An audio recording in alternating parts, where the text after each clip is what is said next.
In this video tutorial, I'm going to show you how you can delete someone else's access from your hosting account.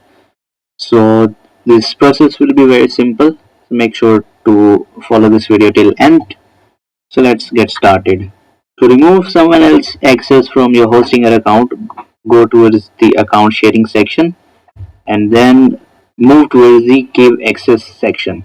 Here you will see all the account you have shared access with.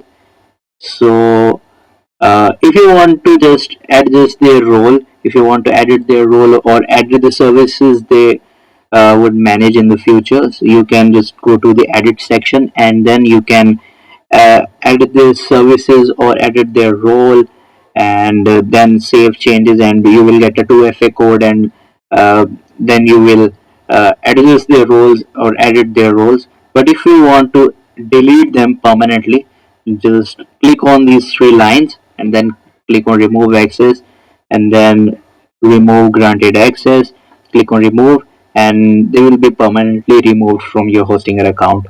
So in this way you can remove someone else's access from your hosting account. So if you like this video, make sure to click on the like button, share this video with your friends, and subscribe to the channel. Thank you very much.